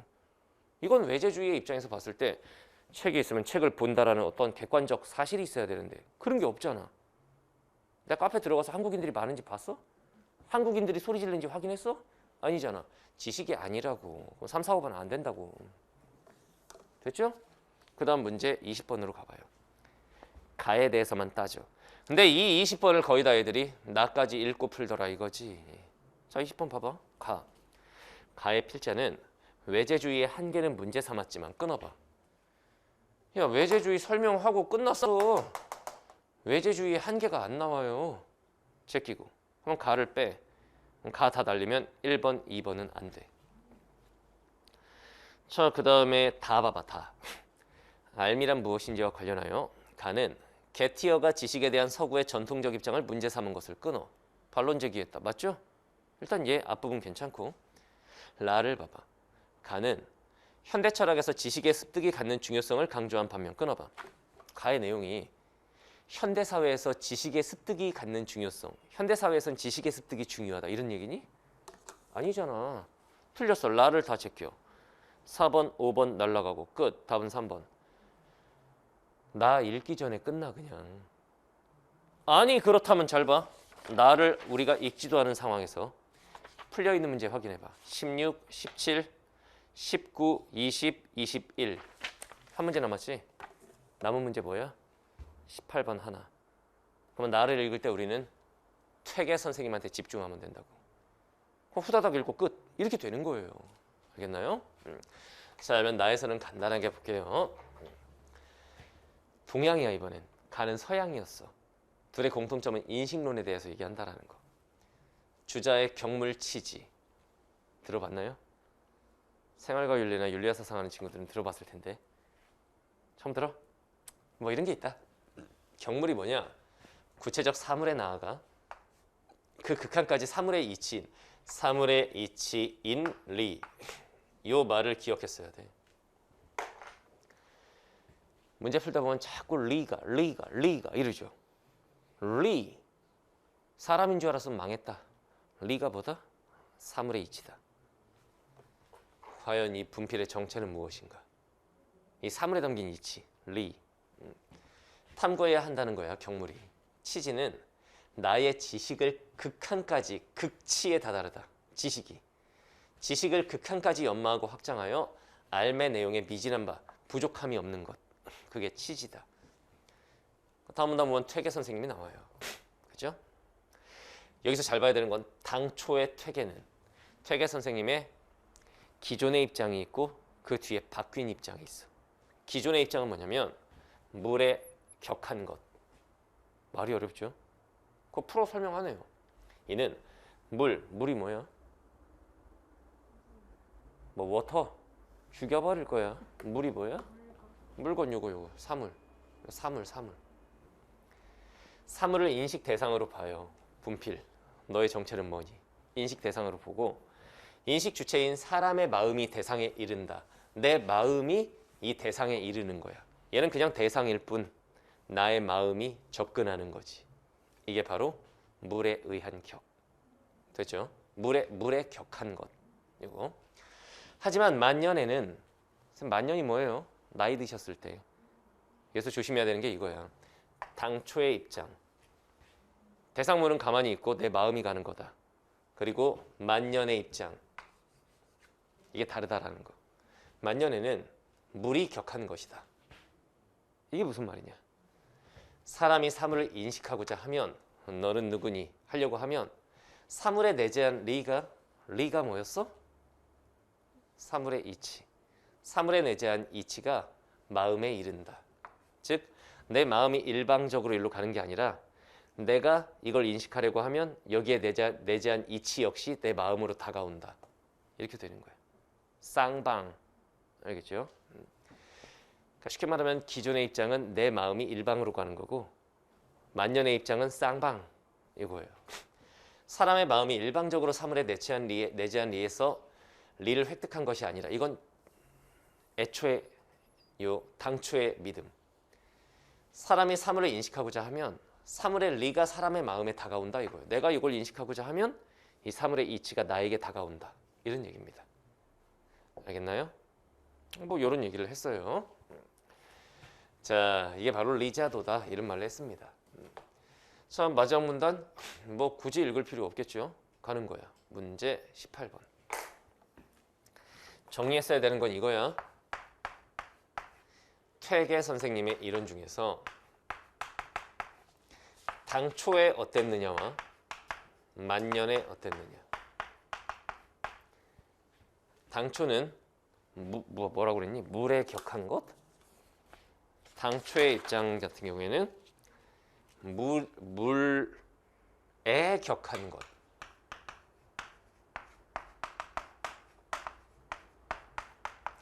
이게 뭐냐면은 나의 마음이 사물로 간다. 사물의 리로 간다. 이렇게 가는 거죠. 근데 만년은 물이 격한 것. 물이 격한 것. 이거 뭐 말장난치는 것 같기도 하고 한 글자 다른데. 이거는 뭐라고 그러냐면은 내 마음이 대상을 탐구하고자 하면 사물의 리로 가기도 하지만 이게 내 마음으로 다가오기도 하는 거다. 이 차이. 일방이냐 쌍방이냐 쉽게 말하면. 됐나요? 자, 가자. 문제 18번. 보기 박스니까 뭐 찾으라고요? 지문과의 교집합. 주자가 리는 만물에 있지만 리가 뭐라고? 사물에 있지. 그 작용은 실로 한 사람의 마음을 벗어나지 않는다. 리는 만물에 다 있지만 우리의 마음을 벗어나지 않는다. 라고 한 말을 보면 리는 스스로 작용하지 못하니 반드시 사람의 마음을 기다려야 하는 거 아닌가? 리는 수동적인 거 아닌가? 얘는 가만히 있고 사람의 마음이 다가가는 거 아닌가? 이거는 요거죠. 퇴계 선생님의 당초의 입장과 통하는 거지. 물은 가만히 있고 마음이 가는 거야. 그렇지만 리가 스스로 이른다고 할 수 없을 듯하다. 이렇게 되면은 그렇다면 리는 스스로 다가오는 게 아닌 것이다. 그냥 가만히 있는 수동적 존재다. 그러나 주자에 리에도 반드시 작용이 있는데 리도 어찌 굳이 마음의 작용이라고만 하는가라는 말을 보면 자, 일로 와봐. 어떻게 마음의 작용이라고만 하겠냐. 이 리도 작용을 한다. 그럼 이건 이제 두 번째 나오는 건 이거에 관련이 된 거예요. 리의 작용이 비록 사람의 마음에서 벗어나는 건 아니지만 작용의 미묘함이라는 것은 실제로 이 리가 드러나는 것이니 사람의 마음이 이르는 데를 따라 이르지 못하는 것이 없고 닿지 못하는 것이 없다. 뭐가? 리의 작용이. 사람의 마음이 중요한 건 맞지만 사람의 마음에 따라서 리 역시 작용을 한다. 그러니까 이쪽과 통하는 거다. 알겠나요? 됐다. 선택지 1번 보세요. 주자는 사람에게 모든 알미 갖추어져 있다고 했는데 끊어. 맞아요. 경물치지에서. 이것은 만년의 퇴계가 리가 마음에 다가오지 못한다고 생각했던 계기가 된다. 사람에게 모든 알미 갖춰져 있기 때문에 리가 마음에 다가오지 못한다냐? 만년에는 오히려 이거 봐. 리가 마음에 다가와요. 알겠죠? 이 화살표를 보라고 이거를 제껴야지. 2번 퇴계는 만년의 물격의 의미를 물이 격한 것 맞지? 이것은 주자가 물이 격한 게 뭐냐면은 리 역시 마음으로 다가올 수 있다. 이것은 주자가 리에도 반드시 작용이 있다. 리에도 반드시 작용이 있다. 그냥 수동적으로 기다리기만 하는 게 아니라 얘도 다가올 수 있다는 얘기죠. 리도 작용이 있다. 한 것과 통한다. 답은 2번이에요. 3번 봐봐. 주자는 리의 능동성이 있어야 온전한 인식이 이루어질 수 있다고 보았는데 끊어. 리의 능동성이 있어야만 인식이 될 수 있다는 아니야. 이미 틀렸어. 이것은 퇴계가 리의 작용이 사람의 마음에서 벗어날 수 있다. 이거 봐봐. 벗어날 수 없어. 어딨니? 리의 작용이 비록 사람의 마음에서 벗어나지 않지만 벗어날 수 없습니다. 제끼고. 4번, 5번이 함정이야. 퇴계는 물격을 사람의 마음이 사물에 이른다고 보는 것이 주자의 생각에 부합한다고 했는데 사람의 마음이 사물에 이른다. 요거. 당초의 믿음이죠. 이건 지문을 보면 맞아요. 이게 주자의 생각에 부합한다고 했어.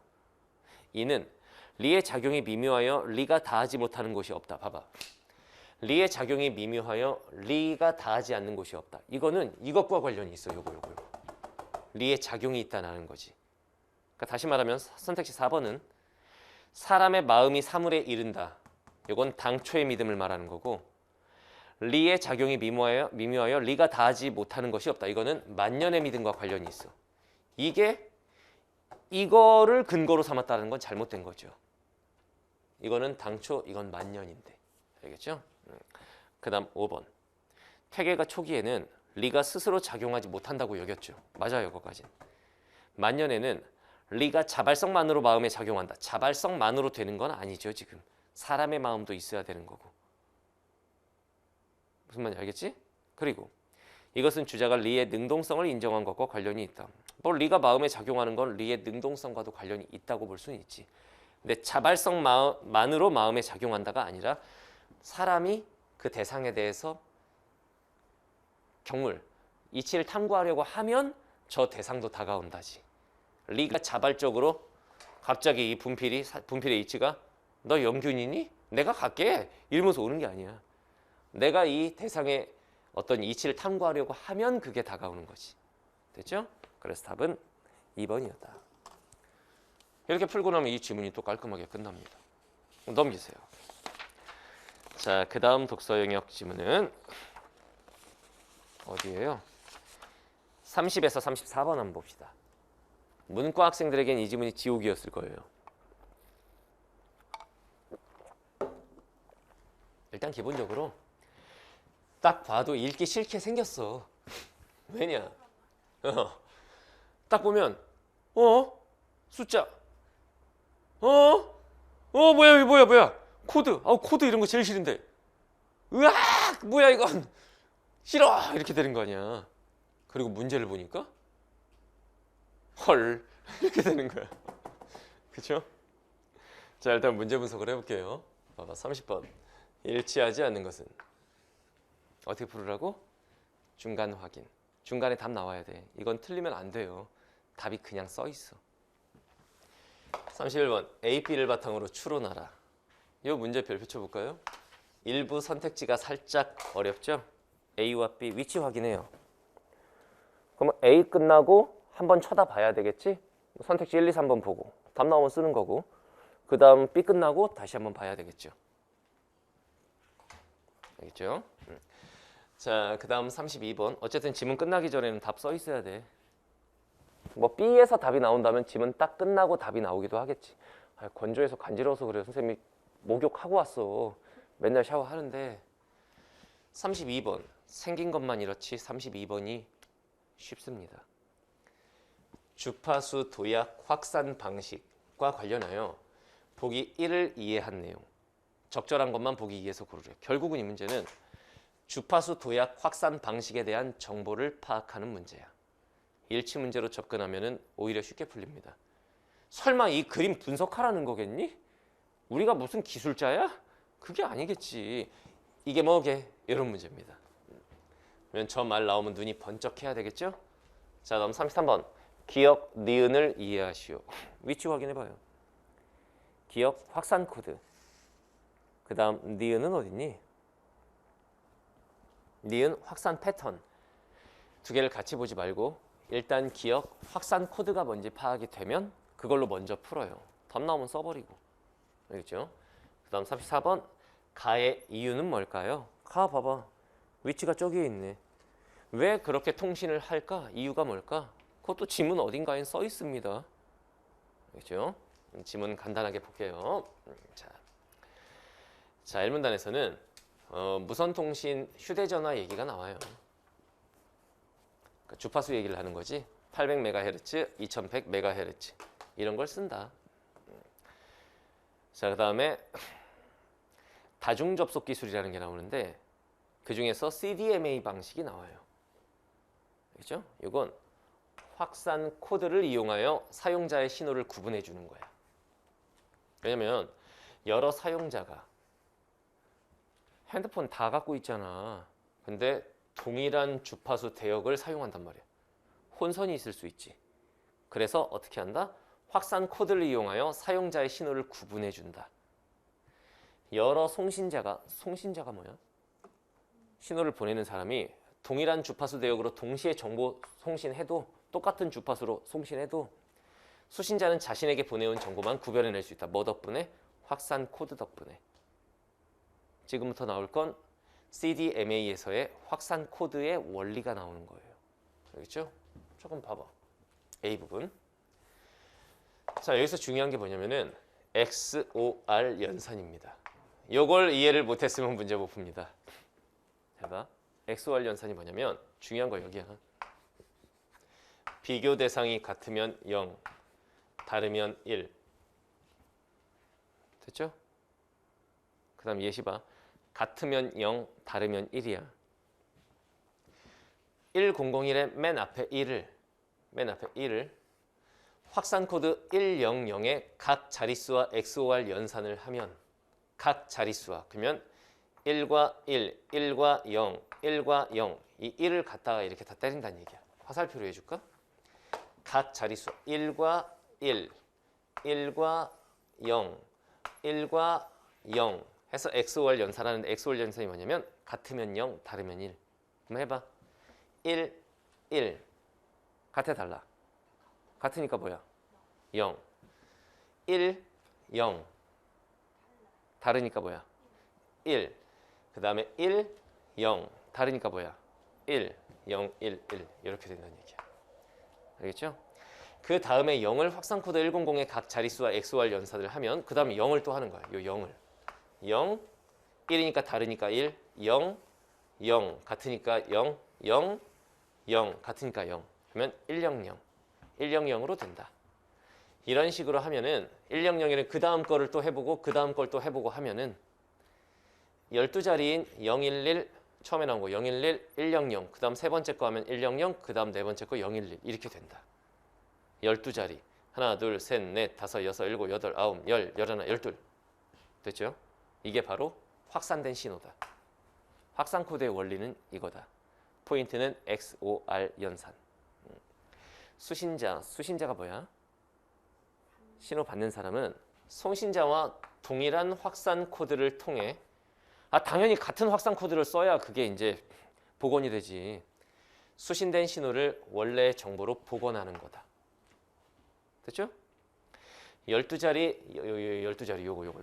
요거는 확산 코드 100과 같은 확산 코드가 왜 100이야? 여기 있었잖아. 확산 코드는 100으로 한다고 했잖아. 세 자리의 블록으로 구분된다. 그럼 여기서 알 수 있는 건 뭐냐면 블록은 확산 코드와 같은 자릿수다.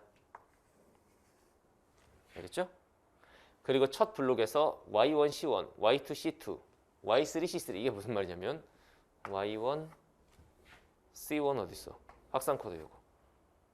그 다음에 Y1 C2 Y1 C3. 그러면 해보자. 0, 1 다르니까 뭐야? 1, 0, 0, 0, 0, 0 뭐 이런 식으로. 무슨 말인지 알겠죠? 이렇게. 그 다음 블록에서 다음 블록 3개씩 끊어야 되니까 다음 블록에서 Y4 요거 Y4 요거 Y4 요거 뭐 또 이렇게 해본다는 얘기야. 그러니까 아니네. 아니야, 잘못했어. 자, 다시 한번 여기 나와 있는 걸 그대로 해볼게요. 요거를 확산 코드랑 어떻게 하냐면은 세 자리의 블록으로 구분하고 Y1 C1, Y2 C2, Y3 C3네. 큰일 날 뻔했잖아. 저기 봐봐. Y1 C1, Y2 C2, Y3 C3 이렇게 해야 되는 거네. 세 자리니까 첫 번째 거, 두 번째 거, 세 번째 거, 세 번째 거 이렇게 하라는 얘기네. 그럼 해보자. 0, 1 얼마?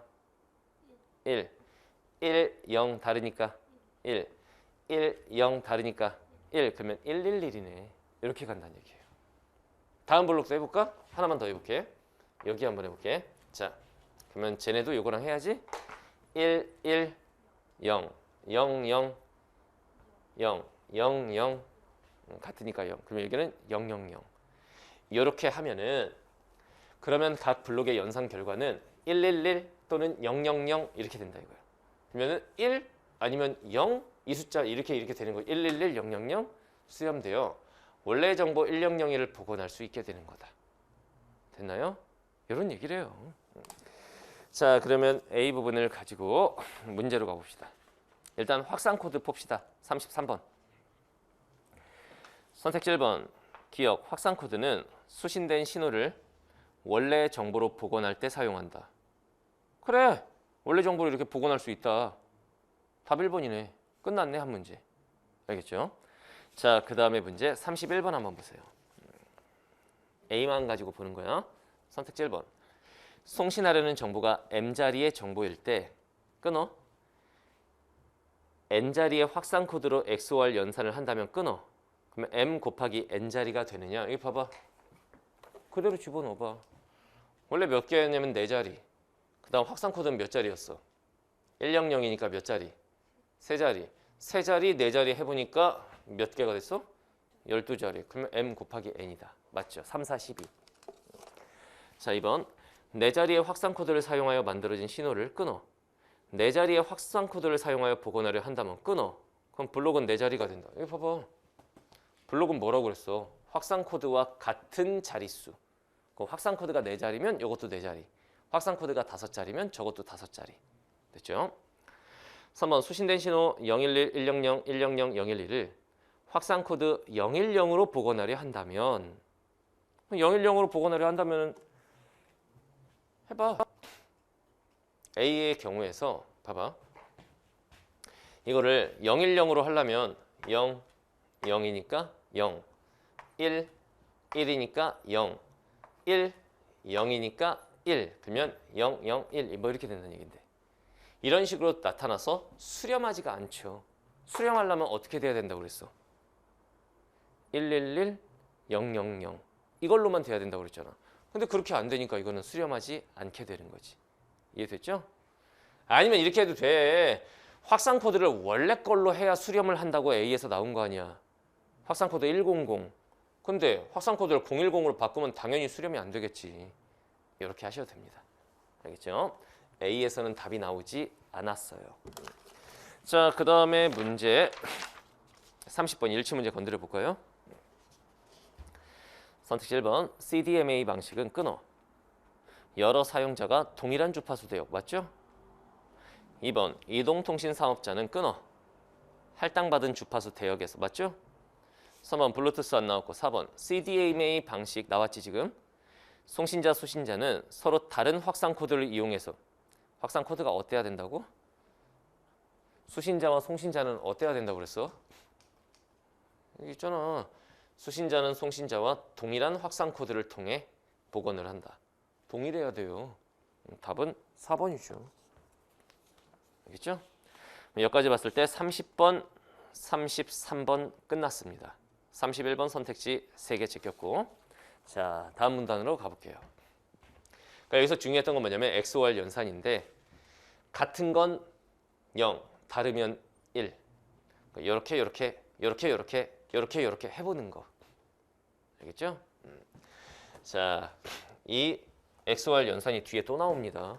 뒤에 또 나와요. 자, 그다음 2400MHz 대역은 뭐 누구나 사용할 수 있는데, 자, 요거 나왔다. 잘 봐. 이 대역으로 통신하는 블루투스 기기들은 블루투스가 뭔지 알지? 블루투스가 뭐냐? 선으로 연결 안 해도 그냥 연결되는 거. 자유롭게 통신하면서도 혼선을 피해야 되는 거야. 내 거 스피커랑 내 거랑 연결이 돼야 되는데 내 스피커가 네 핸드폰이랑 연결되면 안 되잖아. 이거야. 블루투스 기기들은 자 나왔지. 주파수 도약 확산 방식 FHSS 방식이래. 그러니까 이 방식을 왜 쓰는 거겠니? 자유롭게 통신하면서도 혼선을 피하려고. 알겠죠? 그리고 페어링이라는 게 되어야 하는 거래요. 그래서 페어링이 뭔지 쭉 얘기를 합니다. 알겠죠? 자, 다음 쭉 내려가 봐요. 쭉 내려가서 이제 확산 패턴 부분 한번 볼게요. 확산 패턴이라고 하는 게 있는데 블루투스 기기들은 여러 개의 주파수를 확산 패턴에 따라 1초당 1600번 이동해가며 통신을 한다. 왜 이렇게 하겠니? 아까 확산 코드를 왜 이용하는지를 봐봐. 일반대에서 확산 코드를 이용하는 이유가 각 사용자들이 똑같은 대역을 쓰는데 그걸 구분하기 위해서잖아. 블루투스도 방금 전에 뭐라고 그랬냐면은 자유롭게 통신하면서 혼선을 피해야 되는 거란 말이야. 그러니까 여러 개의 주파수를 확산 패턴에 따라 1초당 막 이렇게 이동해가며 하겠지. 그래야 혼선을 피하게 되니까. 그럼 문제 34번. 왜 그렇게 한 것이냐? 선택지 1번. 블루투스 통신에서 이거에서 이것까지의 주파수를 이렇게 나누어 79개의 채널을 생성한다는 얘기가 나오는데 그러니까 왜 그렇게 하는 거냐고. 왜 그런 거야? 이유를 말해자라고 했잖아. 가의 이유. 궁극적인 이유는 뭐겠니? 2번. 블루투스 통신에서 사용하는 주파수 대역은 여기 누구나 사용할 수 있다고 그랬지? 혼선을 방지해야 하니까. 그래서 확산 코드, 확산 패턴 이런 걸 쓰는 거죠. 이유라고 그랬으니까 궁극적인 목적이 뭔지를 생각했어야 돼. 답은 2번이죠. 자, 한 문제 또 풀었지? 자, 그 다음에 이제 이 뒷부분 볼게요. 여기가 또 포인트입니다. 얘가 이해가 잘 안 됐지, 이 부분이? 자, 여기 같이 읽어보면서 이해해 보도록 합시다. 잘 봐. 1001 레지스터, 그냥 말 자체가 싫어, 그냥 말 자체가 싫어, 사실. 1001 레지스터 1, 2, 3, 4. 그 다음 여기 4에서 출력. 그죠? 근데 3에서 여기서 올라오는 거랑 여기 4에서 돌아오는 거랑 이 두 개를 XOR 연산을 한대요. 됐죠? 밑에 읽어볼게. 확산 패턴은 그림과 같이 1001 레지스터와 XOR 연산, 1001 레지스터, XOR 연산 이걸로 만든다. 별로 만들고 싶지 않은데 그래서 만들려고 하니까 해야지 뭐. 각 시행에서 잘 봐. 여기가 중요해.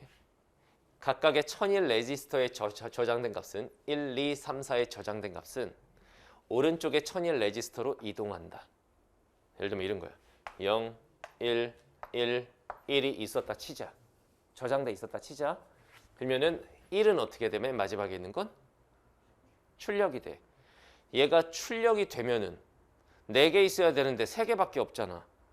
그러니까 오른쪽에 1001 레지스터로 이동을 한다. 그러면 여기는 하나가 블랭크가 생겨버리면서 얘가 1로 오니까 뭐가 돼? 0. 얘는 1로 오니까 뭐 돼? 1. 요거 그대로 1로 오니까 1. 0, 1, 1. 그러면 여기는 어떻게 하느냐? 또 채워야지 뭐. 이런 얘기가 되는 거야. 무슨 말인지 알겠나요? 이런 얘기야. 오른쪽으로 이동한다. 이때 1001 레지스터 4가 가지고 있던 값이 출력돼. 얘가 출력돼. 무슨 말인지 알겠지? 그러면 그 다음 한번 해볼까? 1이 또 출력돼. 얘 1로 출력돼서 나갔어. 얘가 또 출력돼서 나갔어. 그럼 이제 또 이동해야 되겠지. 여기 이제 또 하나 채워야 되는 y라고 치고 그러면은 얘가 1로 이동하니까 x. 요거 그대로 이동하니까 0. 그 다음 1이 그대로 이동해 1. 이렇게 되는 거예요. 이해됐나요? 이렇게 가는 하나씩 옆으로 밀린다고 생각하면 돼. 왜냐면 하나씩 출력이 돼버리니까 여기서 저긴 또 채워야 될 거 아니야. 이런 얘기야. 비워진 천일 레지스터 1은 여기가 중요해. 여기가. 저희가 텅 비었죠. X 값이야 지금. 비워져 있어. 이전 시행의 천일 레지스터 3과 천일 레지스터 4의 값을 XOR 연산을 하여 채운다. XOR 연산이 뭐였지? 같으면 0, 다르면 1. 자, 그럼 봐봐. 이렇게 돼 있었다고 치자. 자, 여기 한번 해볼게.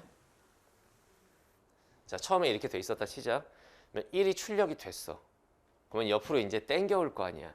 여기는 블랭크가 되고 0이 1로 옮겨오면서 0, 그 다음 1이 그대로 1로 가면서 1, 그 다음에 1이 또 그대로 가면서 1 이렇게 되겠지. 그 다음 여기서 뭐라고 그랬냐면은 이전 시행의 천일 레지스터 3와 이전 시행의 3, 이전 시행의 4 그러면 1하고 1을 XOR 연산하면은 저 블랭크에 뭐가 들어가야 될까? 어려운 얘기 아니야. 1하고 1이니까 같은 거야, 다른 거야? 같은 거니까 같은 거면 뭐? 여긴 0이 들어간다는 얘기야. 이해됐나요? 그러면 그 다음을 해볼게. 그 다음으로 이제 또 1이 또 출력이 돼버렸어. 그러면 이제 얘가 옆으로 와야 되겠지, 0. 얘가 또 옆으로 와야죠, 0. 그럼 얘가 또 옆으로 와야죠, 1. 이렇게 됐어. 여기 또 채워야 돼. 여기에 채울 건 이전 시행의 레지스터 3과 4라고 그랬지. 이전 시행은 1하고 1이야 또. 1하고 1이면 같은 숫자니까 저기 뭐 들어가야 돼? 0. 이렇게 된다는 얘기입니다. 이거 이해했으면 끝났습니다. 됐죠? 각 천일 레지스터의 초기값이 1111일 때 각 시행에 따라 출력된 값은 1111, 00 이거 해보면 돼. 그러니까 무슨 말인지 알겠나요? 해보면 돼. 선생님 어떻게 해보나요? 자, 앞에 조금만 해줄게. 각 시행에 따라 출력된 값이 어떻게 되느냐? 1111일 때 처음에 1111이었어. 됐나요? 처음에 1111일 때 한 번씩 시행을 했어. 출력되는 값 잘 봐. 처음에 1이 출력됐어. 빠져나갔어. 그러면 하나씩 옆으로 어떻게 해야 돼? 이동해야 돼. 여기 이제 블랭크가 되고 그 다음에 여기는 1이 1로 오니까 1. 요 1은 또 옆으로 1. 요 1이 또 옆으로 1. 그 다음 이전 시행의 3과 4를 이렇게 XOR 연산. 1과 1이면 같은 숫자니까 저긴 뭐가 들어가야 돼? 0. 무슨 말인지 알겠나요? 이런 식으로 계산하면 된다는 거야. 알겠지? 그러면 출력된 값은 처음에 1이었고 그 다음에 이제 두 번째 얘가 또 출력이 돼야 돼. 그럼 출력된 값은 또 1이야. 그런데 얘네가 밀릴 거라고 이제 옆으로. 그럼 여기엔 또 뭐 들어가야 되고 여기에는 0, 1이 또 1로 오니까 1, 1이 또 1로 오니까 1 이렇게 되겠지? 그럼 그 다음 봐봐. 이전 시행에 1과 1을 XOR 연산을 해. 같은 숫자니까 저기 뭐 들어가야 돼? 0. 그 다음에 1은 또 출력이 돼. 그러면 또 출력된 숫자 1. 이렇게 해보면 1, 1, 1, 1, 그 다음에 이렇게 된다는 얘기야. 알겠죠? 이렇게 된다. 따라서 선택하려는 채널의 개수를 고려하여 출력된 값들을 변환해주면 다양한 확산 패턴을 만들 수 있다. 확산 패턴은 이렇게 만드는 거다. 알겠나요? 그리고 블루투스 기기들이 동일한 확산 패턴으로 통신을 해도 페어링된 시간이 다르면 혼선이 일어날 확률은 낮대요. 그래서 우리가 혼선 없이 통신을 할 수 있게 된다. 이런 얘기입니다. 자, 그러면은 문제 30번 끝났고 31번 한번 봅시다. B 지금 읽었죠? 선택지 4번. B. 각 천이 레지스터의 초기값이 0, 1, 1, 0이면 끊어. 그러면 세 번째 시행에 출력되는 값은 0이다. 자, 봐봐. 아, 또 해봐야 돼. 선택지에서 준 게 뭐야 지금? 0, 1, 1, 0. 이건 뭐 수학 4점짜리 노가다 문제처럼 그냥 까라면 까야지 뭐. 문제에서 까라는데 까야지. 알겠죠? 해볼게요.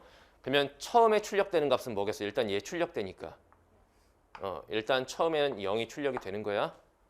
그 다음 이제 하나씩 어떻게 해야 돼? 얘가 출력됐으니까 하나씩 옆으로 가야 돼. 여기에 무슨 값이 들어가야 되고 그 다음에 이게 옆으로 이동하니까 0. 이게 옆으로 이동하면 1. 이게 옆으로 이동하면 이제 1이 됐어. 됐지? 그 다음 저기 들어갈 값 구해봐. 1하고 1은 똑같은 숫자니까 뭐 들어가야 돼? 같은 숫자면 0 이렇게 되는 거야. 그러면 두 번째 출력되는 거 이제 1이 옆으로 밀려갖고 출력되겠지. 두 번째 출력되는 건 뭐야? 1 이렇게 됐어. 그 다음에 이제 또 하자. 또 해야 돼. 그 다음에 이제 얘가 옆으로 밀렸으니까 여기엔 또 다른 숫자가 들어갈 테고 0이 옆으로 밀려서 0 0이 또 옆으로 밀려서 0 1이 옆으로 밀려갖고 뭐야? 1 됐지? 그 다음에 이제 얘가 또 어떻게 돼야 돼? 출력이 돼야 되겠지? 그러면 뭐야? 1 세 번째 출력되는 값 얼마야? 1이네. 선택지 4번 세 번째 시행으로 출력되는 값은 0이 아니라 1이네요.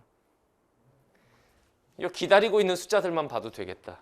기다리고 있는 숫자들. 야, 이거 머리 쓰면 이렇게 풀 수 있겠는데? 굳이 안 해도 됐네. 0, 1, 1, 0이면 첫 번째 0 밀리고 두 번째 1 밀리고 세 번째 1 밀리면 세 번째 시행으로는 1이 나오는 거네. 나 뭐 했냐 지금? 선생님은 이런 기술적 원리를 설명하기 위해서 이렇게 한 거지. 지금 이것들이 지금 눈빛이 저 바보 뭐 하는 거야 지금? 이런 눈빛인데 첫 번째 출력, 두 번째 출력, 세 번째 출력 나는 여기 들어가는 숫자 계산하는 걸 해주고 싶었던 거예요. 알겠죠? 뭐 이런 거였다. 자, 그럼 답은 4번, 선택지 5번. 1001 레지스터 3과 1001 레지스터 4의 초기값이 각각 0이라면 끊어. 첫 번째 시행 후에 1001 레지스터 1은 뭘로 채워지느냐? 각각 0이면 둘 다 0이니까 0, 0이면 같은 숫자니까 뭘로 채워줘야 돼? 0, 같은 숫자니까 선택지 5번 0으로 채워진다. 맞죠? 됐네요. 자, 여기까지 읽었을 때 남은 문제 보면 32번 한 개입니다. 다른 거 다 풀려 있지? 32번 하나. 자, 32번 한번 봅시다. 주파수 도약 확산 방식 방금 나왔어요, 여기. 요 방식. 요거. 자, 다음은 혼선 없이 통신하고 있는 블루투스 기기들의 확산 패턴에 따른 채널 선택이래요. 이거 쳐다보면 뭐 알아? 가만히 있어봐. 기기 1은 이게 어떻게 된 거야? 이게 기기 1이고 이게 기기 2래. 그 색깔에 따라 구별을 해놨네. 처음에는 같이 출발을 했는데 얘는 이렇게 갔다가 이렇게 갔다가 이렇게 갔다가 이렇게 갔다가 이렇게 갔고 얘는 출발 여기서 동시에 하긴 했는데 이렇게 아니 어떻게 된 거야 지금? 어쨌든 동시에 겹치는 부분이 있어 없어? 없다. 이거이자 이거인 부분이 없다. 이 얘기는 혼선이 없다 이 말이야. 그럼 A. 기계 1과 기계 2는 모두 1600분의 1초마다 채널을 이동하고 있기 때문에 맞죠? 지문에서 그랬지. 1초당 1600번 이동한다. 1초당 1600번 이동. 그러면은 1600분의 1초마다 채널 이동하지. 검색 신호를 탐지할 수 없겠군. 기계가 망가졌겠네 그럼. 신호 탐지는 당연히 해야죠. 제끼고. 혼선이 없는 거지. A를 제껴요. 1번, 4번 날아가네요. 자, 그 다음 B. 기계 1과 기계 2는 모두 1MHz 단위로 형성된 79개의 채널 중 몇 개를 선택하는 거다. 이건 여기 그대로 써있지. 79개의 채널 중 몇 개를 선택한다. 여기 있잖아. 79개의 채널 중에 몇 개를 선택하는 거다. 그럼 이건 맞아요. B는. 그럼 3번은 안 돼. B가 들어가야 돼. C, D는 안 되죠. 그 다음 C. 새로운 기기가 기기 2와 동일한 패턴으로 채널을 이동하더라도 끊어. 같은 패턴이어도 페어링된 시간이 다르면 혼선이 일어날 확률이 적다. 방금 본 것 같은데 이거 봐봐. 동일한 확산 패턴으로 통신해도 페어링된 시간이 다르면 혼선은 일어날 확률이 매우 낮다. C는 들어가야 돼. 끝났네? B 들어가고 C 들어가는 거는 5번이네. 5번. 답은 5번. 그럼 D까지 안 가도 되잖아. D는 기기 1과 기기 2가 동시에 채널 이동을 시작했지만 봐봐. 시간적으로 봤을 땐 T1 동시에 이렇게 딱 시작을 했죠. 시간. 그죠? 혼선 없이 통신하는 것은 끊어. 혼선이 없지? 확산 패턴이 서로 다르기 때문이다가 아니야. 확산 패턴이 서로 다르기 때문일 수도 있다. 그러겠지. 같더라도 페어링된 시간이 다르면은 혼선이 없을 수 있는 거고 아예 페어링된 시간을 따지지 않으면 확산 패턴 자체가 서로 다르면은 당연히 혼선이 없는 거겠죠. 수도 있다. 그 말을 잘 봤어야 돼. 그러니까 이거야. 혼선 없이 통신하는 건 확산 패턴 자체가 서로 다르거나 또는 동일한 패턴으로 간다 하더라도 동일한 확산 패턴으로 간다 하더라도 페어링된 시간이 다르거나 둘 중에 하나인 거야. 첫 번째 확산 패턴이 다르거나 두 번째 확산 패턴 똑같아도 페어링된 시간이 다르거나. 그러니까 확산 패턴이 서로 다르기 때문일 수 있는 거죠. 알겠나요? 페어링되는 시간은 지금 동시에 출발하니까. 근데 혼선이 없다는 얘기는 확산 패턴이 다르다는 얘기가 되겠구나. 그래서 답은 B, C, D 5번이 됩니다. 됐나요? 자, 해서 독서 영역 세 지문 우리가 꼼꼼하게 같이 분석적으로 문제를 봤습니다. 그래서 중요한 건 뭐냐면 지문이 길죠. 그리고 한 지문당 문제 개수가 5개, 6개씩 있지. 이걸 한 번에 쫙 읽고 나서 순서대로 한 문제씩 풀면서 또 봐야지. 이거 풀 때 또 봐야지. 이거 풀 때 또 봐야지. 시간 안에 때려 죽여도 못 푼다. 알겠죠? 그래서 어떻게 풀어야 되는지 본인이 한번 잘 생각해 보도록 하세요. 지문에 대한 장악력 중요한데 장악을 못하는 경우에는 효율적 문제풀이 방법이 있다라는 거야. 우리 지금 푼 거 보면은 마지막 문단 읽기도 전에 이미 다 풀리는 경우가 있고 마지막 문단 남았을 때 한 문제 빼고 다 풀려 있는 경우가 있고 지문을 읽을수록 마음이 뭐라고 그러는 거야. 지문을 읽을수록 마음이 점점 가벼워져야지 지문을 읽을수록 마음이 무거워지면 그 시험은 망할 수밖에 없다. 알겠죠? 자, 독서 영역은 여기까지 하겠습니다. 그 다음은 선택 영역, 해설 강의 화작과 언매 나눠 갖고 하도록 할게요. 자, 쉬었다가 선택 과목에서 봅시다.